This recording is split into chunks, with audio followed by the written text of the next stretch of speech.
This is a Dragon Blazer production, and I am the little boogeyman. All right.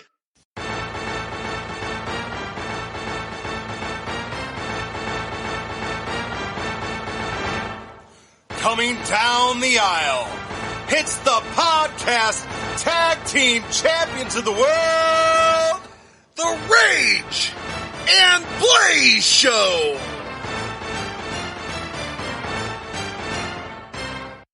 Welcome to another exciting episode of the Rage and Blaze Show. I'm Rage.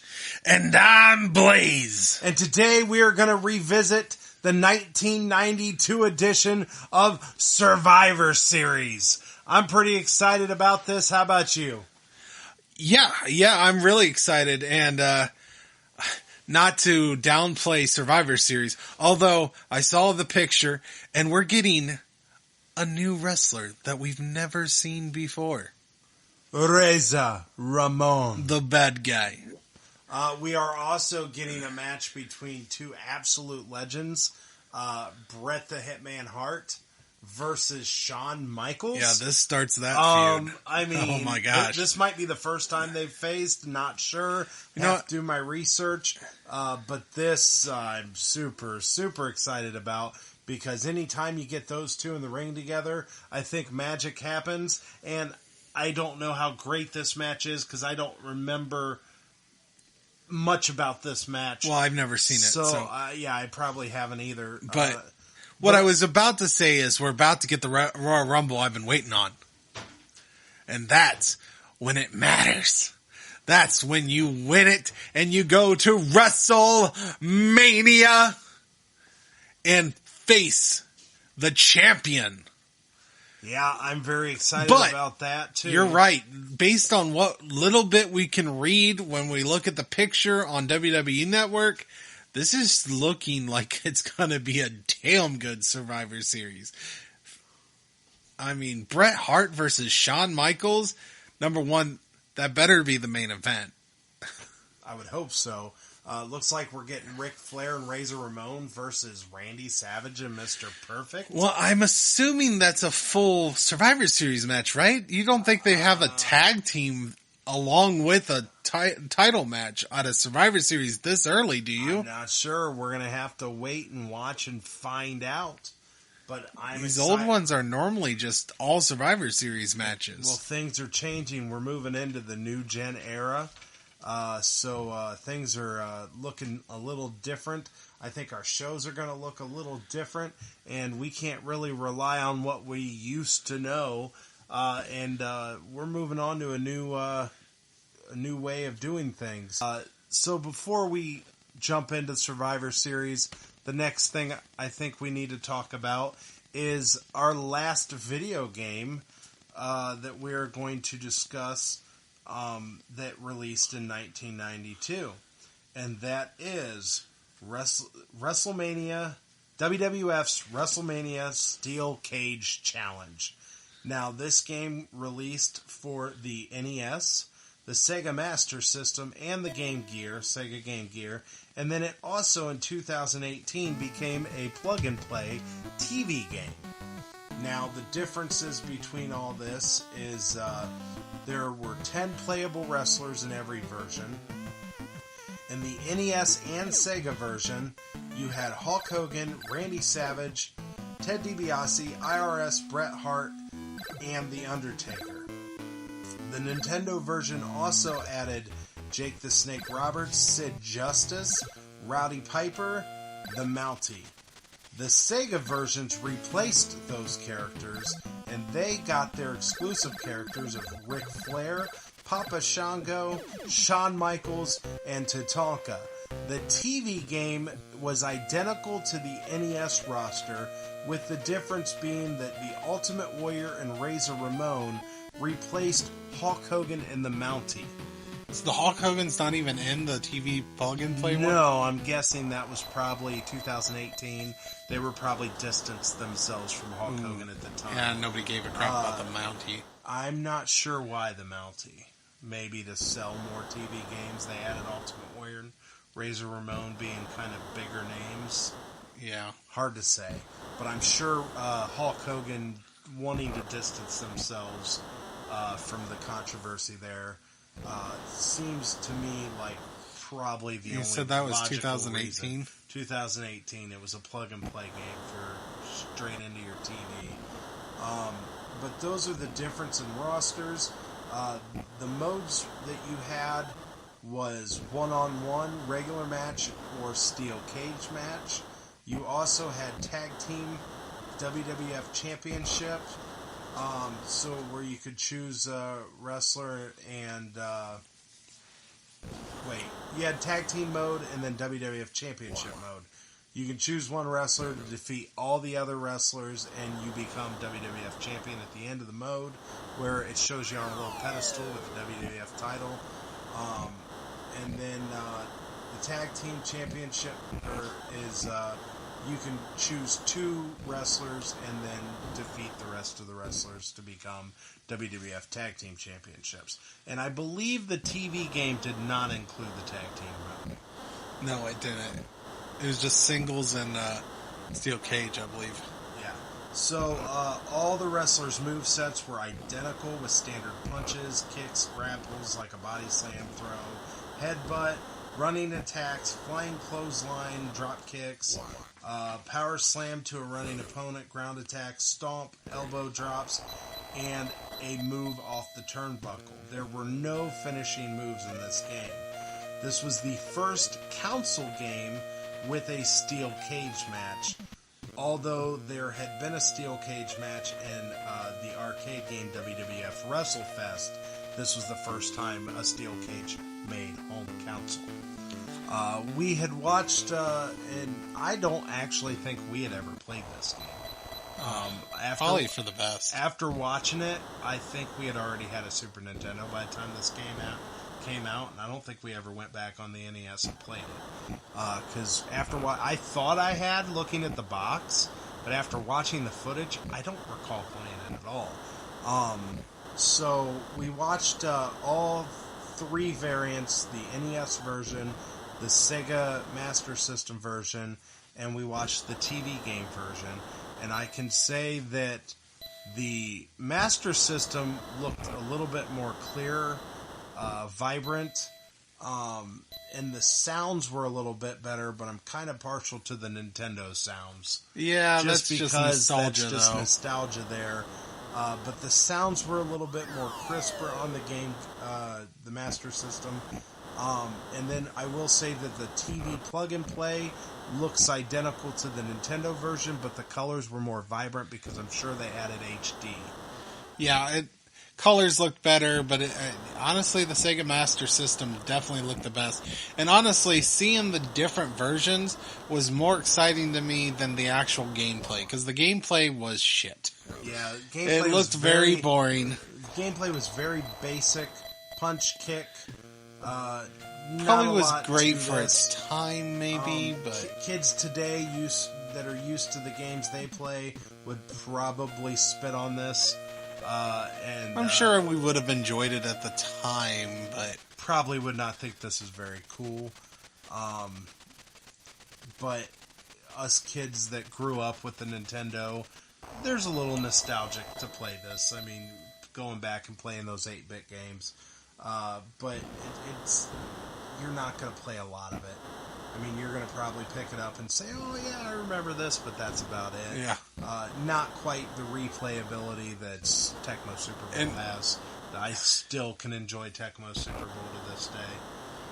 But And none of the wrestlers have any difference. Like, there was nothing different. They were just skins. So you're just which generic wrestler do you want to play as today? I will say that I didn't really give it a lot of thought on the other wrestlers, but I did notice that Macho Man Randy Savage had a different outfit in the NES version than he did with the Sega Master System version. Which fits for Macho odd. Man. Yeah. Because Macho Man's always wearing something different. I mean, he was wearing like just no shirt and pink trousers. And then in the Master System version, he was actually wearing like a whole full gear yellow outfit, like something, outlandish that Macho Man would wear. So it was very different seeing that he had two different outfits on the different games. So not only are the rosters different, but the outfits were a little different. Well, I didn't really look at every wrestler that was on both one games. version kind of had the 80s version of Macho, and then in the 90s he kind of starts wearing the more out there colors. And also, I'd like to point out that Undertaker looked a little different compared from the NES version. It looks like you can tell he has some like a reddish hair, where in the Master System his hair was jet black. Huh. So just noticing little difference. Might be because the colors they could use on the one system versus the other. It might be because the artists don't give a shit about wrestling that created this game, and they're just like, it works. Now, we do know one was made by Flying Edge, the other one was made by LJN. Yeah. So that might have a lot to do with it. But overall, I don't think you're going to get a lot of use out of this game if you played it today. But it was nice to go back in time. I'm really looking forward to moving into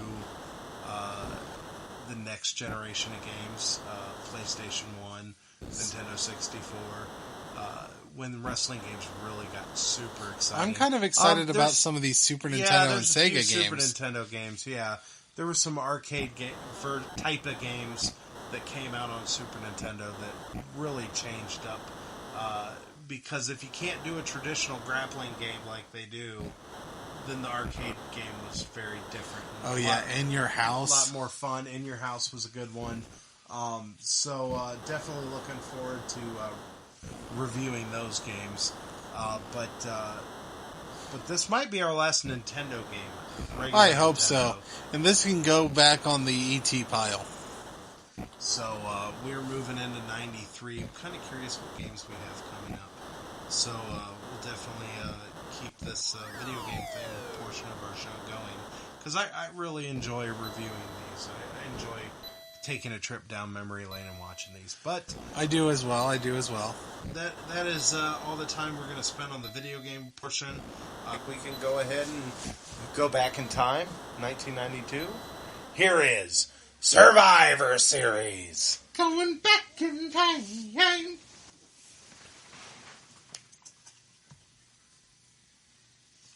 Okay, so first match of the night, we have the Head Shrinkers with Samu and Fatu with Afa in their corner versus High Energy, Owen Hart and Coco Beware in all their 90s glory in their outfits, vibrant colors, checkered. You just go look it up. I mean, I'm sure you know what it looks like. It's very straight out of the 90s. I thought this was a very good opening match. Wasn't great, wasn't bad. I thought there was a lot of fun things going on, a lot of high energy moves, if you will. Pun intended. And I thought the finisher was great. Had Rikishi jump it. Oh, I'm sorry. Which one is he back then? I'm trying to think. Samu or I think he's Fatu. Anyhow, so Rikishi or Fatu jumping off the top rope onto Owen Hart with Samu standing there, and he jumps over Samu. I thought that was a pretty good ending. I'm going to have to give this a solid 3 turkey legs that Afa was chewing on the whole You son match. of a bitch. So 3 turkey legs for this match. And like I said, this was one of those. Well, it's not not a classic great match, but it was a fun match. Definitely set the tone for the show. I enjoyed the beginning, and I did kind of like the ending. The middle was kind of a little down for me, but like getting to see Owen in that ring, once Owen left the ring, I was a little more disappointed. But Owen in there, high energy, pun intended. He was really fun in the ring, and we're getting glimpses of Owen, but we're not getting very much of him. Coco looked weird than what I remember him. I think he's put on some weight.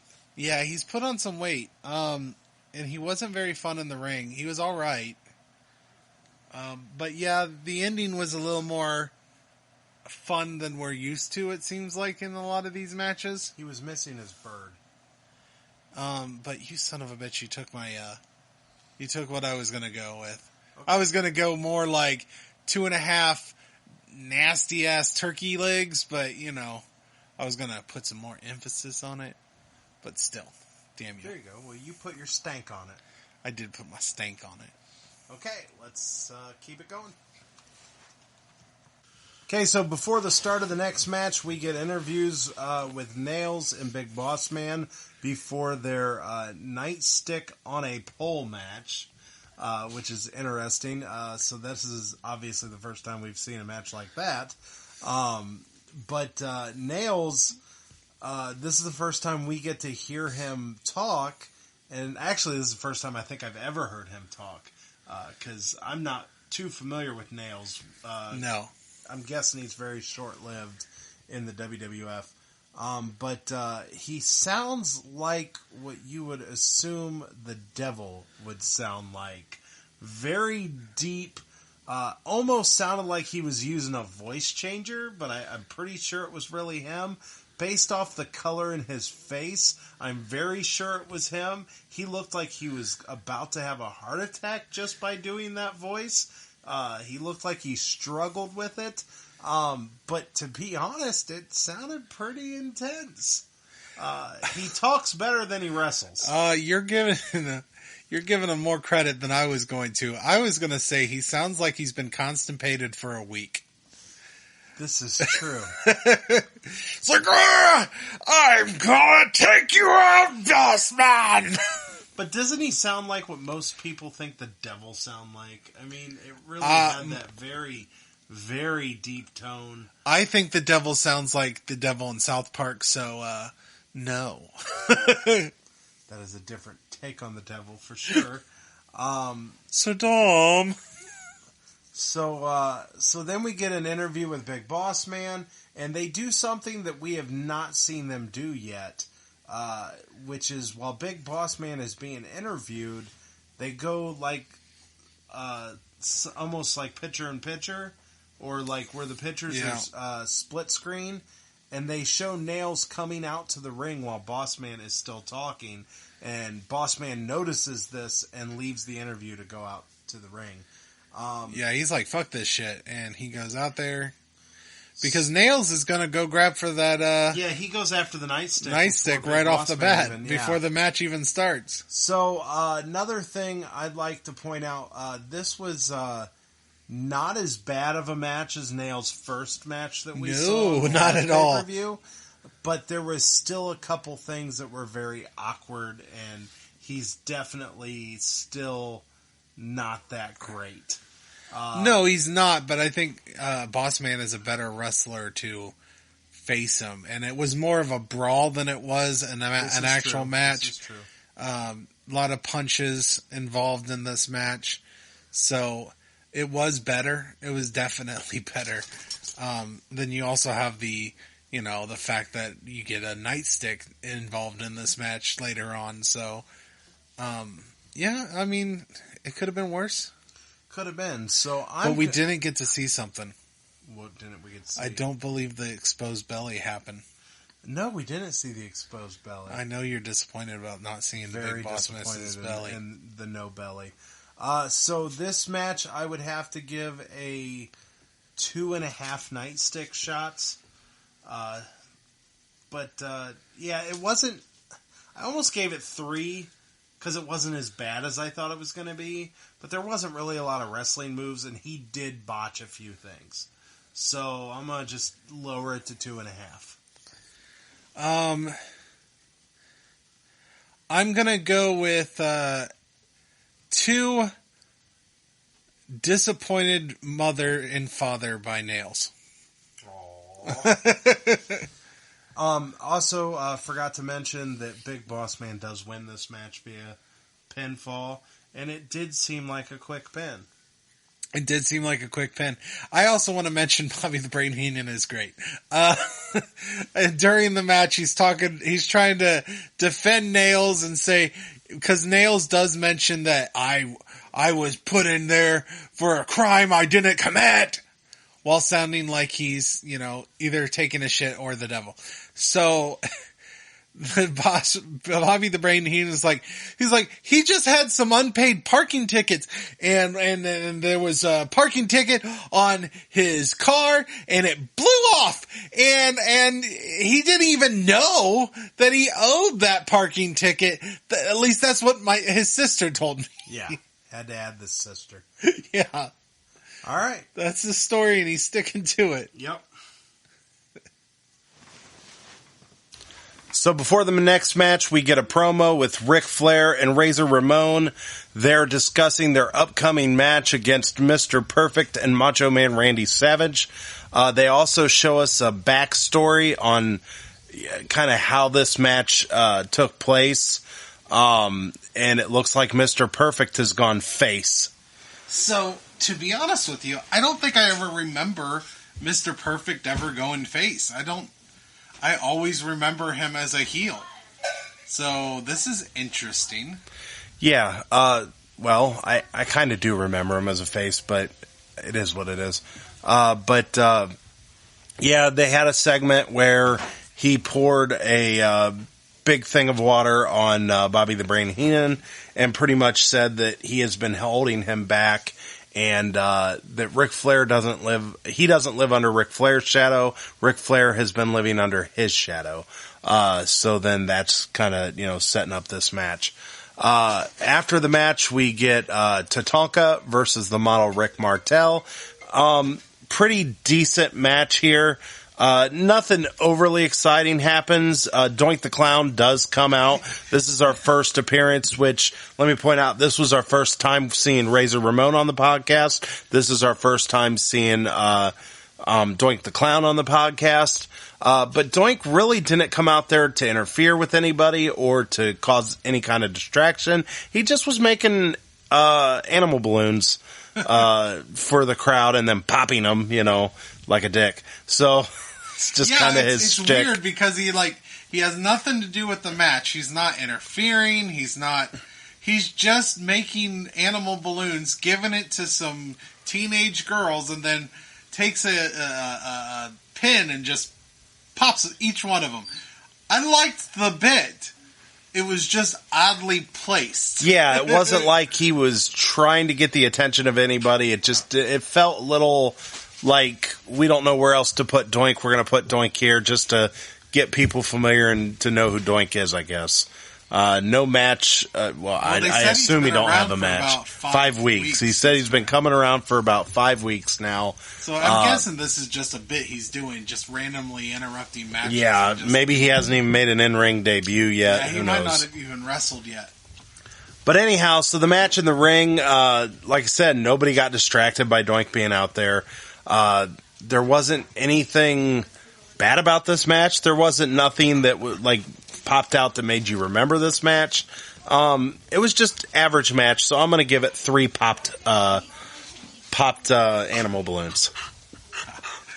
Damn it. I was going to do the same. Well, except for mine was 2.5 popped animal balloons. Or balloon animals, I think is how normal. Balloon animals, yeah, that's probably. So yeah, nothing offensively bad about it. It just was there. It just was. It was a match. Tatanka picks up the win, which obviously we know he'll pick up a lot of wins because he wins a lot starting off his career. So, okay, let's keep this rolling. Okay, so before the match, we get a Macho Man and Mr. Perfect interview. Great stuff. What'd you think? Oh, it's always good stuff with Macho Man and Mr. Perfect. Mr. Perfect's fantastic on the mic.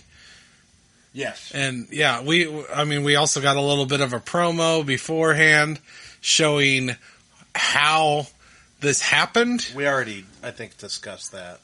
Did we? Yeah, because they did the interview, then a match, then an interview. Yeah, because we talked about that before the model Rick Martel and Tatanka match. Oh, I don't remember talking about water being poured on. Yeah, we did. Bobby the Brain Heenan. We did. Okay. Okay. So, after the promo, we do get a Flair and Razor Ramon versus Macho Man and Mr. Perfect. And I thought this was an amazing match. The only knock on this match that I had was the way it ended. Which, don't get me wrong, I mean, the way it ended gives them a chance to continue this rivalry. And I think they definitely are continuing. Yeah, they're continuing the rivalry. They ended it in a disqualification. My issue with that is I think major pay-per-views is when you resolve feuds, not when you continue feuds. Maybe it's just me. I have a pet peeve about that.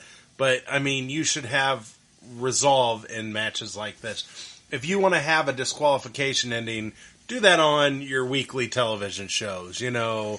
Or, what Rage is trying to say is he doesn't want a disqualification in any match we watch. No, unless the disqualification brings out like a shocking, oh my gosh, I can't believe he just turned on him, and it brings a huge shocking revelation to a story. See, I kind of disagree. I felt like this fit the story because Mr. Perfect essentially turned on Ric Flair, and I guess Razor Ramon. I guess we never saw that friendship ever, but on this podcast.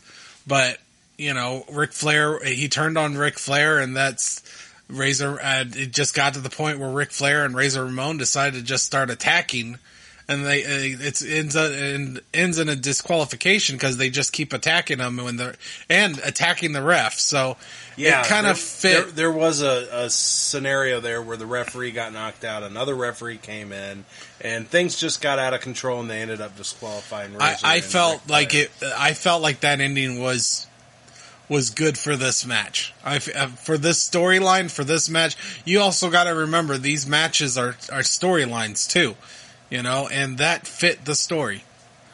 I liked it. I liked the end. Okay, well, I think I'm going to give this match 4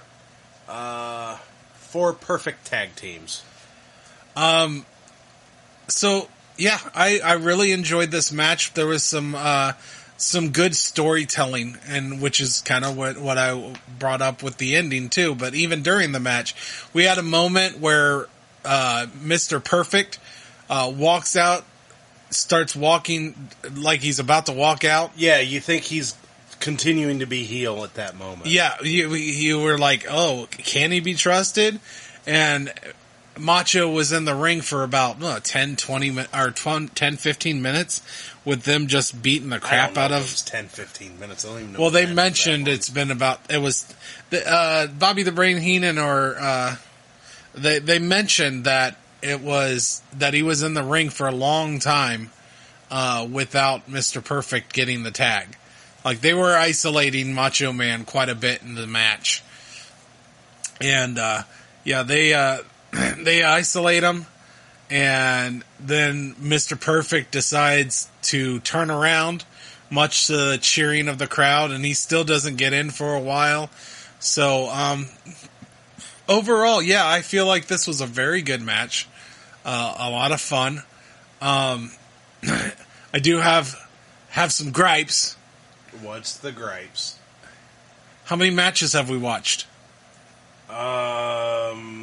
I'd have to go through and count. The answer's 4.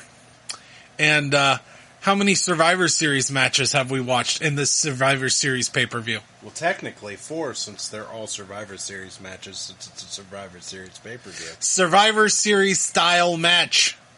How many Survivor Series 4-on-4, 5-on-5 elimination rules matches have we had in the Survivor Series pay-per-view? 0. Guess what one of my favorite pay-per-views are? It's my birthday pay-per-view. Oh, it's this one. I love the Survivor Series match, and the fact that this is essentially just another pay-per-view. Now, having said that, this has been a decent. There's been some good matches. I've enjoyed this pay-per-view. Maybe not all of it. Boss Man and Nails is just so bad. Nails is just so bad. But, we've had some decent matches, and this one definitely a highlight so far. But, I'm very sad about the lack of Survivor Series matches. It sucks, man. And I've already been warned. I'm only getting one. I guess I'm glad I get one, but I'm only getting one. And it brings a tear to my eye. So I'm going to rate this about, I would say, 4 perfect plexes. Good deal. Okay, so after the match is over, we get a little extracurricular activity, some fighting, some, anyhow, that goes on. But after that, we do get another interview with Ric Flair and Razor Ramon. And Razor Ramon suggests that the last person that crossed him, you'd have to go find. Yes, so Marty Jannetty is not the only person to make people go missing, apparently, in wrestling. Also, Razor Ramon makes people go missing when they cross him. So anyhow, they're all, pretty excited still after the end of this match. So the next match, we get our first appearance of Yokozuna. And so he comes out with Mr. Fuji. He takes on Virgil. This is a squash match, but I'm telling you what, if you're going to have a squash match, this was a pretty darn good squash match. This is a literal squash match because Virgil got squashed. I'm pretty sure he's dead. So is he dead? Everything that Yokozuna did in this match just looked absolutely devastating. Ow. And Virgil sold it appropriately. He might have not even had to really sell it because, a 450-pound man dropping on your chest. I don't know if you can fake that. I feel like Virgil is dead. Somebody check his pulse. Yeah, so I think this is the last we ever see of Virgil. No. Yeah, no, he still tweets. So, but no, I know it's a squash match, but this was our first appearance of Yokozuna, and it was very impressive. So a few of the moves he did just look so devastating. So I'm going to have to give this just a little above the average, 3.5 bonsai drops. See, okay. Yes, it was a squash match, figuratively and literally in every sense of the word. But number one, you got to give it a step. Virgil is at least a step above a jobber. He's not a jobber. He's been in some big matches recently.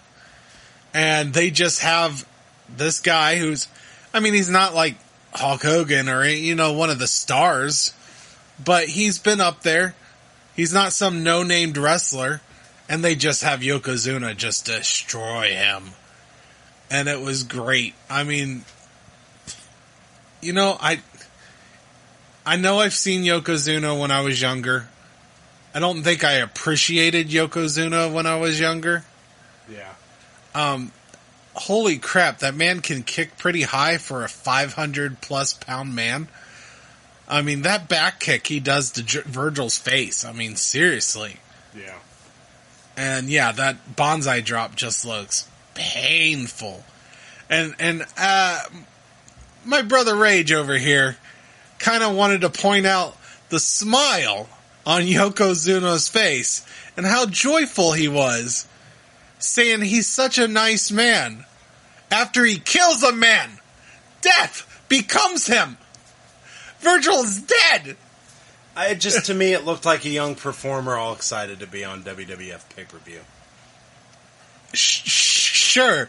It's just bad timing. Maybe wait till after your I know he's playing a character. He's supposed to be devastating, but there was a moment during that bonsai drop, and they caught it on the replay, where you just could see the gleefulness in his face, where I don't think he could hide his... Where he's killing a man. excitement. Let's just put that out there. He's literally murdering Virgil. There's nothing like crushed bones beneath your ass to put a smile on your face. Exactly. I'm not sure how kind he felt right there while Virgil was dying and gasping for air. Okay, so... I'm going to give this squash match... I haven't given my rating. yeah, Well, you okay. don't try to rush... Don't rush the process. Okay? So, I'm going to give this 3 gasps of air. Final gasp of air. Wow. Yes. Okay, so that is going to be... Whoa. What? We have one more interview that we watched. Oh, yes, we did have another interview. So we get a Mr. Perfect and Randy Savage interview, and this time we get turkeys, perfect turkeys, Perfect. Well. gifted to Ric Flair and Razor Ramon, and then a little chicken for Bobby the Brain Heenan. I mean... And those actually, turkeys look... the turkeys did look perfect. Yeah. They were huge, big turkeys. I mean, anybody would be happy to have ate those turkeys because they were huge. They were huge. But you get their little interview of gloating for their win. So, okay, so the first match we have on Part 2 edition of Survivor Series 1992 is our first Survivor Series match. If you can call it that. If you can, yeah. So, it's our first Survivor Series match, but it's a tag team Survivor Series match, which means you only have to eliminate one of the tag team members, and then both men are eliminated. So it's not even a full-blown, 4-people elimination or 5-person elimination, whatever. So all you have to do is eliminate one of the tag team partners, and then that's it. So this match is the Natural Disasters, Earthquake and Typhoon, and the Nasty Boys, Jerry Sags and Brian Knobbs, versus Money Inc., Ted DiBiase and Erwin R. Shyster. I'd like to point out they are the current WWF World Tag Team Champions at the moment. Which I'm fine with. And then the Beverly Brothers, Bo and Blake, and they have the Genius for the Beverly Brothers and Jimmy Hart for Money Inc. in their corners. And which they kind of mention while talking about this match that Jimmy Hart has lost all of his tag team people except for this one. Right. Yeah, so Jimmy Hart is down to managing just one tag team, which is Money Inc. Which currently. is crazy for Jimmy Hart. Yeah, it is crazy. They even point out that Jimmy Hart had turned on the Natural Disasters and had turned on the Nasty Boys. So he had managed the opponents in this match as well. Yeah. This was a decent match. I mean, if you can get past the fact that Blaze is fuming mad that this wasn't a traditional Survivor Series with the 4 eliminations. Because you only have one damn Survivor Series and they give you this crap. Yeah, so you get a tag team version of it. So he was pretty upset about that. But other than that, the match itself was okay. It just wasn't... Once again, this kind of falls under that category of nothing really special here. There was a few good spots. There was a spot where Typhoon had held down the Beverly Brothers in the corner, and Earthquake jumped on Typhoon's back to kind of give him like a double smash in the corner. I thought that was kind of cool. Stuff like that. But really, there just wasn't a lot here. Problem is, I'm not a big fan of none of these guys, except for I love $1 Million Man, and he didn't really get to do much. Yeah. So, definitely wasn't one of his biggest showings. So, I guess I'd have to give this probably 2.5 audits. So that's just where I'm kind of. It was average, but it was just kind of, I'm giving it 2 disappointments because this match disappointed me. I'm sorry you felt that way. This is my one taste of a Survivor Series style match, and they give us this tag team Survivor Series match, which they've done in the past, but there was like 10 tag teams involved. 10 tag teams, exactly. You had they could have at least given us 4 tag teams each side. No. 3 pins in a Survivor Series match. It's very disappointing. I completely understand the frustration. And it really wasn't great either. It wasn't like... I can't say it was offensively bad, but it's not like this was a great match either. It's not like... It would be one thing if I was disappointed with the rules and I got like a really fun match out of it. But it was just... Just there. And my one Survivor Series match on a Survivor Series pay-per-view is just kind of disappointing for me. Just a little disappointing. I get it. I understand the disappointment. I mean, this is Survivor Series. Hopefully this isn't going to become the trend, but unfortunately I think Survivor Series becomes less and less about the Survivor Series matches and just becomes one of another pay-per-view. Yeah. So, and then I know later on it becomes a Raw versus SmackDown thing. I actually do kind of like that. I hate that. I guess I don't necessarily love the fact that they do it with Survivor Series, but they do give us some Survivor Series matches, at least later on. And I like the whole champion facing champion thing. And like, it's the one time a year where we actually get that fight amongst brands. I think it's kind of cool. Oh. It's a lot better than this, where we get one crappy Survivor Series match that wasn't a true Survivor Series match.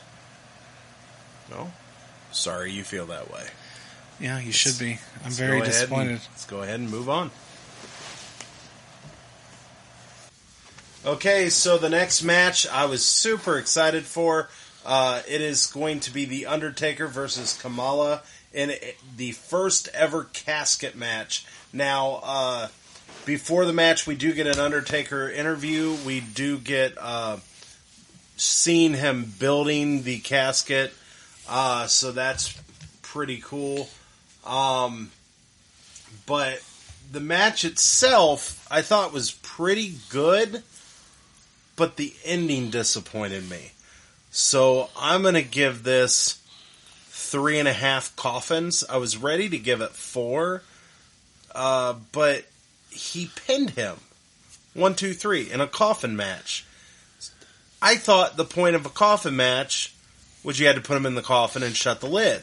So apparently that rule comes later in the coffin matches. After he pins him, he still puts him in a coffin. So you still get what you're wanting, except for he just got the pin first. So that's enough to drop a grade for you? Okay, fine. I'll give it 4 fucking coffins. That's not the point. The point is it's kind of like a steel cage match. I've always felt steel cage match, you should exit the steel cage. Yeah, I agree. I've never liked the idea that you can do a pin or submission in a steel cage match. This is kind of the same feeling I have. It's a coffin match. You're supposed to put him in the coffin, shut the lid. Here's the big difference between the two, though. Here is the big difference between the two. Those steel cage matches that you're upset about, I agree. I agree wholeheartedly. But you know what doesn't happen after that pin? They don't then end up climbing the steel cage. But in this, Kamala still went in that coffin. Whatever. I just feel like certain match types should have certain rules, and let's not mess with those rules. Why else would we have a match with those rules? But Granted, this is the first ever coffin match, so I suppose Still the working rules, out the bugs. I guess I'm looking at the rules in which today it should be, as opposed to this is the very first time it's ever happened. You're right. Whatever, I'm over it. 4 coffins. Yeah, it was an all right match. Kamala's not much for me, but this was essentially Undertaker taking damage, taking a lot of hits, and then whoop, up he goes, gets his urn, whacks Kamala, and it was hardcore. I mean, it was a no disqualification match because I believe he did that right in front of the ref. Yeah, when he whacked him over the head with the urn. Yeah. So, at least there's still no disqualification, and he just didn't have to throw him in the coffin to win. He just did it for funsies. For funsies? Yeah. Undertaker was like, it would be funsies?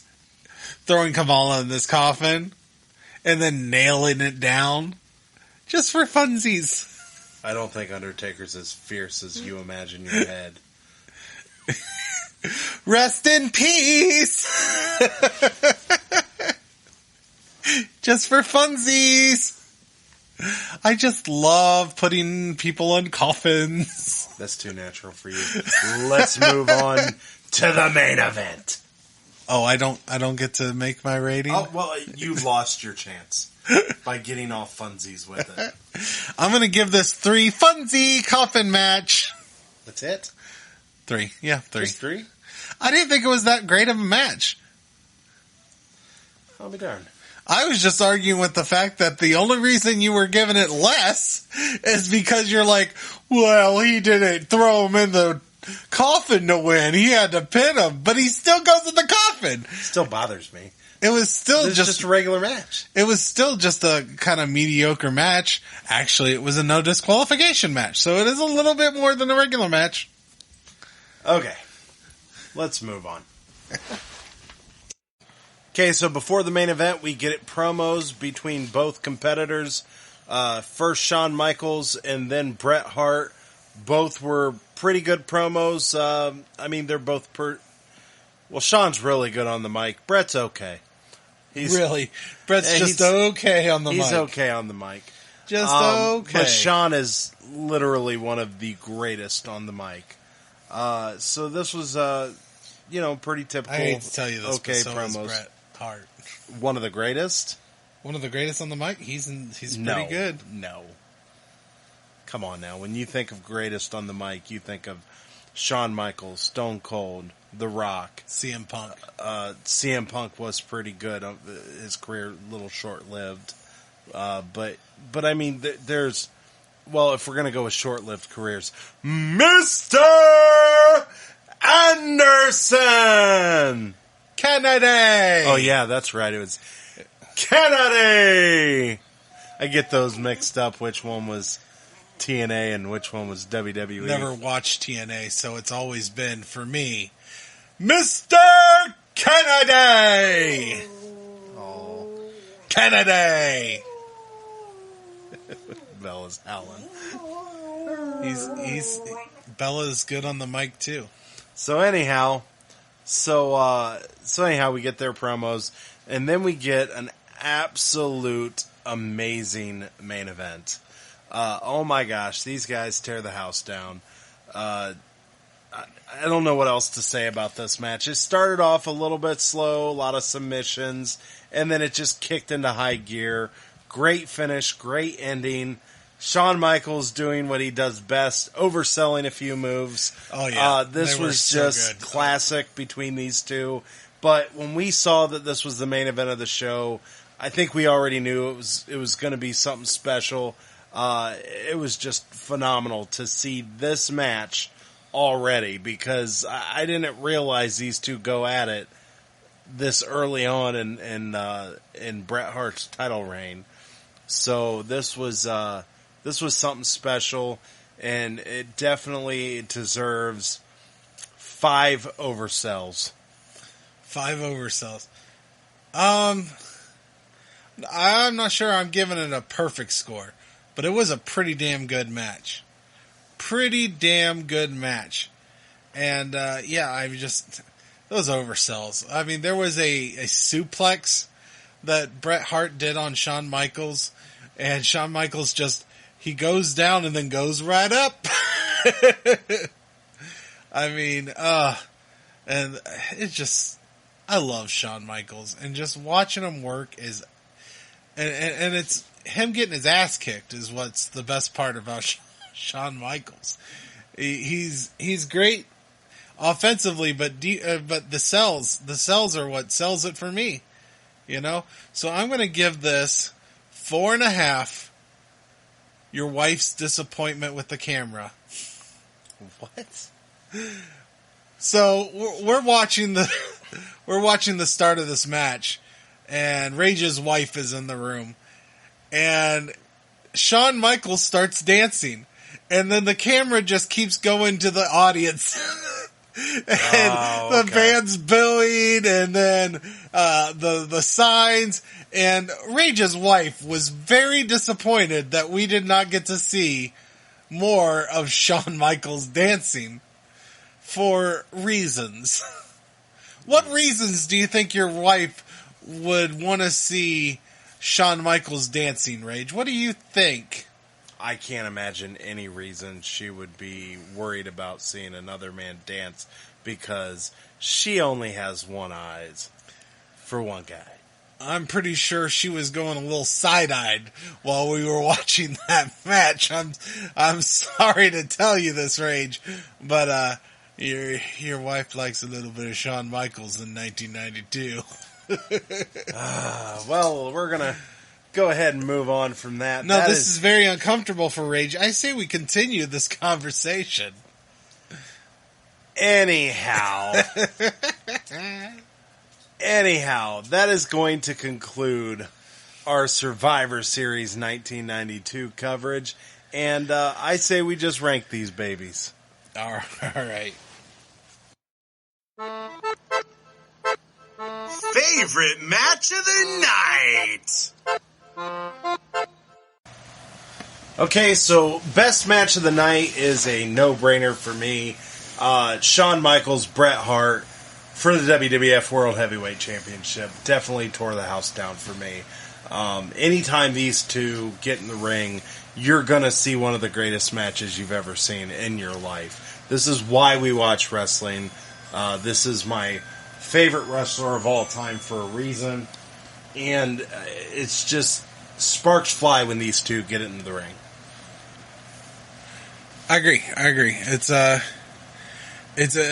was a fantastic match, and it's definitely my favorite match of the night as well.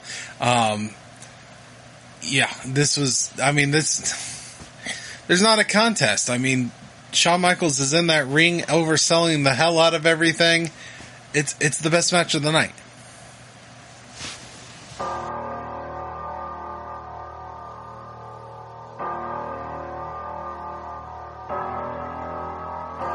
Worst match of the night. Worst match of the night. There was a couple average matches, but it had to go to Big Boss Man versus Nails in the Nightstick on a pole match. This match just didn't really do much for me, and Nails is honestly just horrible.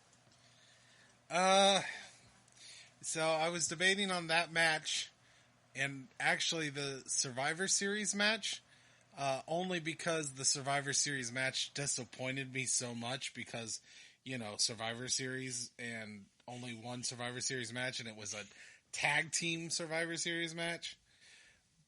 But Nails sucks so much ass. Yeah. Well, and he was in prison, so that's probably where he learned that. Ha. Ha. Ha. Ha. Anyways, yeah, it's the Nails versus Big Boss Man match. Okay. Survivor Series rankings. Okay, so on my rankings, I know this is going to drive Blaze crazy, but I've got to put this at number one. And I know we only had one traditional Survivor Series match on this show, so I know that's going to drive you nuts that I'm going to slide it in at number 1. But it had by far the best match we have seen in a Survivor Series show. And the rest of the shows, I really enjoyed the casket match, although why he's allowed to pin him for the win, whatever.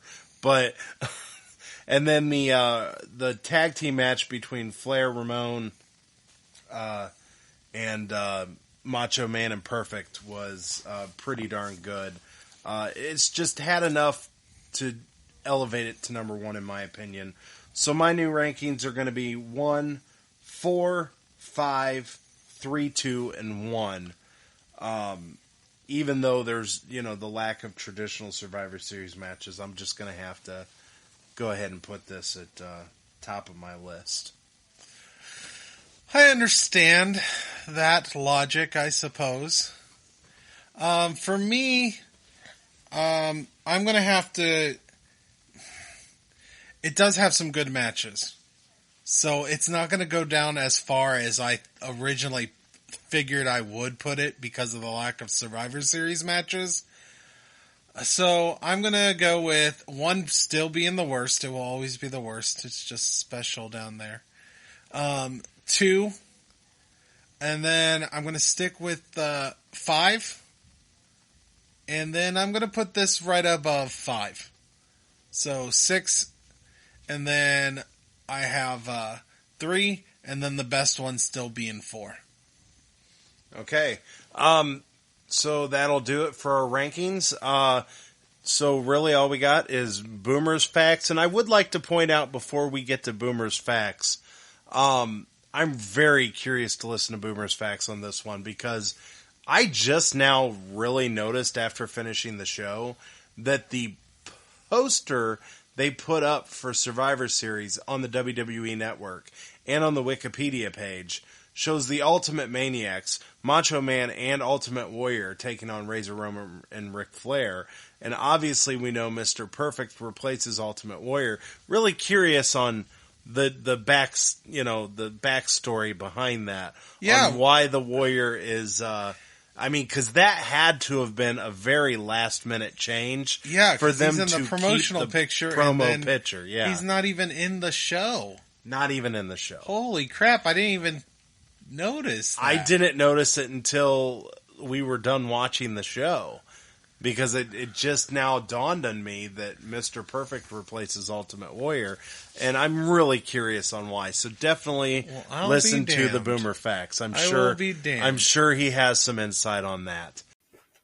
All right, Rage and Blaze fans, it's time for Boomer's Backstage Facts. This week we are talking about the worst Survivor Series in history. I shouldn't say that. I don't remember all, but this is just a hot mess. And, you had 2 really good wins in a row and then, But here we go. Let's talk about this. Now, I've repeated this the last several episodes, but we're still in this era. 92, again, bad year for WWF. But despite the steroids and sex, they pulled off 2 great pay-per-views in a row at SummerSlam and possibly the greatest Royal Rumble ever. But unfortunately, the storm from the controversies and outside of the ring issues led to a thinning roster. Within 6 months after WrestleMania 8, Hulk Hogan, Rowdy Piper, Sid Vicious, Jake the Snake Roberts, and LOD were all gone. Of course, Bret and Shawn were now being elevated into title pictures, leaving really only a handful of stars like Flair and Razor. But of course, the mid-card, was filled with guys you like to forget, like Max Moon. So, with the thinned roster, they decided to just basically go with the normal pay-per-view. There was only 1 elimination match in the Survivor Series featuring the Nasty Boys and the Natural Disasters against Money Inc. and the Beverly Brothers. So here are the facts about this horrible 1992 Survivor Series. One I already mentioned, this was the first year that they dropped the elimination matches. And of course, it was because of the thinning roster. Warrior and Davey Boy were both scheduled for high-profile matches in this pay-per-view, but again, amidst the steroid scandal, there was this zero-tolerance policy. Davey Boy and Warrior were both let go about 9 days before this pay-per-view due to failing tests. Shocker.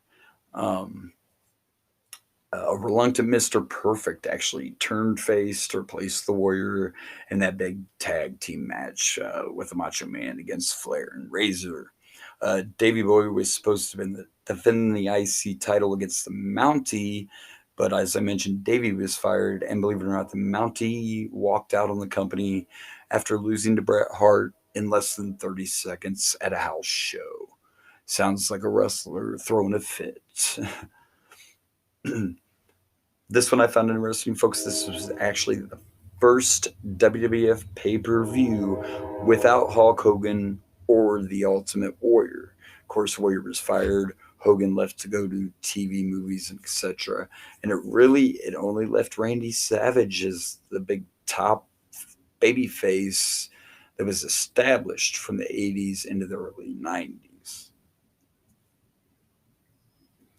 This one was also interesting too, involves the Warrior again. And if you've listened to a lot of interviews and stories, a lot of people say the Warrior was very rough in the ring. And a lot of people didn't like wrestling. But Ric Flair actually didn't wrestle a month before the pay-per-view due to a very unusual injury suffered at the hands of Warrior at a house show. Flair actually ended up with vertigo from a bone chipping and falling into his ear. So, yeah, it's interesting. The next fact, which seems like a no-brainer, but listen to carefully what I say here. This was WWF's first televised casket match. Believe it or not, at a house show on July 19th, 1991, the Ultimate Warrior beat The Undertaker in a fucking casket match. Like, luckily that never aired. And my other fact actually goes with this. This was a very short match. It only lasted about 6 minutes. That's because the Warrior was working injured with a chip in his elbow. But it worked out because the fans just bought it, as you know. The Undertaker dominating his performance. And, of course, the casket match would stick around for a long time. One of my most memorable ones is Undertaker and Yoko, which we will get to eventually. This was also the first pay-per-view to end in a submission when Bret made Shawn tap out to the sharpshooter. There weren't a lot of facts really about this one. It's not a very good one. Like I said, I like to try it or act like it never happened. But this last fact is interesting, and bear with me as I read the list here. But 1 year after, there were 26 wrestlers that appeared on this Survivor Series. Well, that's because you didn't have the teams. But exactly 1 year later, half of those men were gone from the WWF.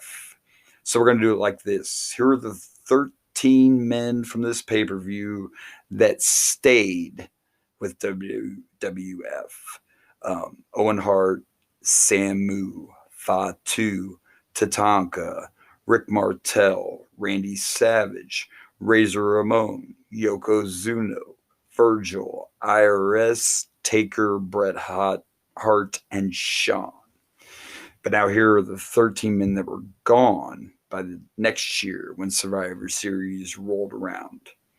The unlucky 13 were Koko B. Ware, Boss Man, Nails, Perfect, Flair, Ted DiBiase, Bo Beverly, Blake Beverly, Brian Knobbs, Jerry Sags, Earthquake, Typhoon, and Kamala.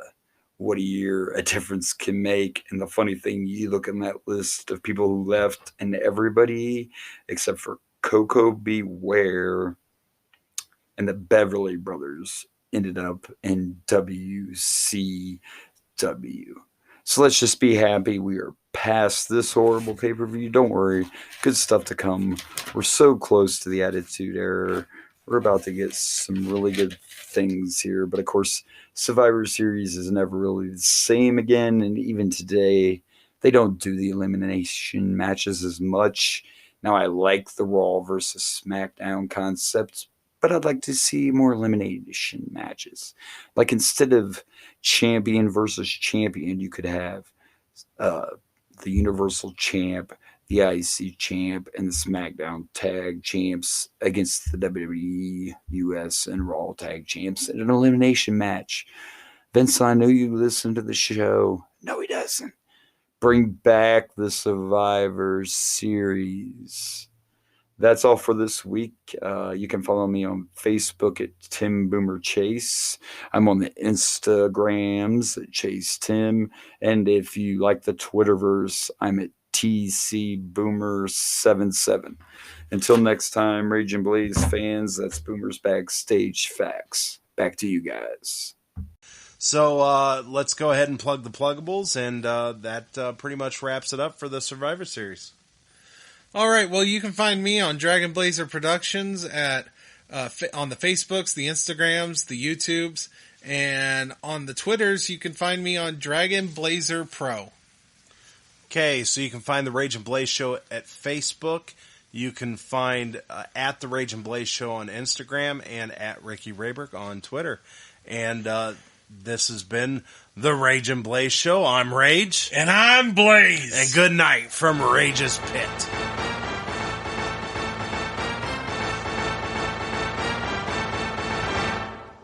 And here is your winners, and still podcast tag team champions of the world, the Rage and Blaze Show. Thank you for listening.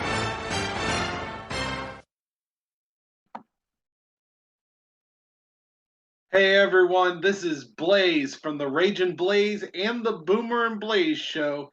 Thank you for watching. Please like and subscribe for more wrestling content.